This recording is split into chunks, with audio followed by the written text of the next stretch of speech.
वो लड़की अपनी कार में चुपचाप ग्रोसरीज रख रही थी, तभी उसके पास एक लड़का आता है और कहने लग जाता है कि मुझे बचा लो, और वो उसकी डग्गी में बैठ जाता है। इसके बाद वो विनती करने लग जाता है कि मुझे बचा लो, मेरे पीछे मेरे पापा पड़े हुए हैं और वो मुझे मार डालेंगे। जिसको सुनते ही लड़की को कुछ समझ नहीं आता, और जैसे ही वो पीछे मुड़ के देखती है तब उसे समझ आता है कि सही में एक आदमी लगा हुआ है जिसके हाथ में एक चाकू भी है।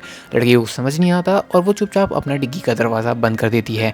लेकिन वो आदमी को कुछ शक होने लग जाता है उसके ऊपर। वो जाता ही है उसके पास से, लेकिन उसे समझ आता है कि क्यों ना मैं इस लड़की से एक बार पूछ लूँ, और लड़की काफ़ी सहम जाती है। जैसे ही उस लड़की से पूछता है कि क्या तुमने एक लड़के को देखा है जो कि यहाँ से भागते हुए गया है, तभी लड़की कह देती है कि नहीं, मैंने उस लड़के को तो नहीं देखा, लेकिन शायद वो यहाँ से राइट या लेफ्ट कहीं गया है।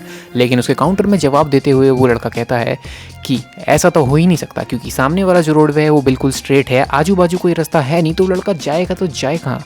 जहाँ पे लड़की को थोड़ा सा शक होने लग जाता है कि कहीं मैं पकड़ी ना जाऊँ, क्योंकि लड़का उसके जस्ट बाजू में ही था। तभी वो लड़का उससे कहता है क्या तुम अपनी गाड़ी की डिग्गी मुझे दिखा सकती हो, कहीं वो लड़का इसके अंदर तो नहीं। जहाँ पे लड़की कहती है कि इसके अंदर सिर्फ ग्रोसरीज रखी हुई है और इसके अंदर कुछ भी उल्टा सीधा नहीं है जो तुम सोच रहे हो। जहाँ पे वो आदमी कहने लग जाता है कि क्या तुम मुझे दिखा रही हो अपनी डिग्गी।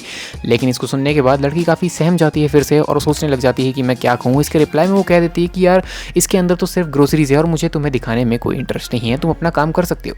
लेकिन इसी के बाद वो आदमी इंसिस्ट करने लग जाता है कि मुझे तुम्हारे कार की डिग्गी देखनी है, तुम मुझे दिखा रही हो या नहीं।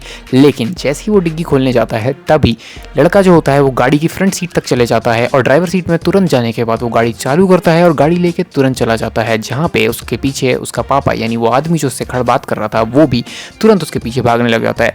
लड़की वहाँ पे चुपचाप खड़ी हुई सब कुछ देखती रहती है अपनी ग्रोसरीज बैग के साथ, और सोचने में लग जाती है कि क्या उसने एक मासूम लड़के की जान बचाई है या फिर ये बाप बेटे ने मिलकर उसकी गाड़ी चुराने की साजिश रची है।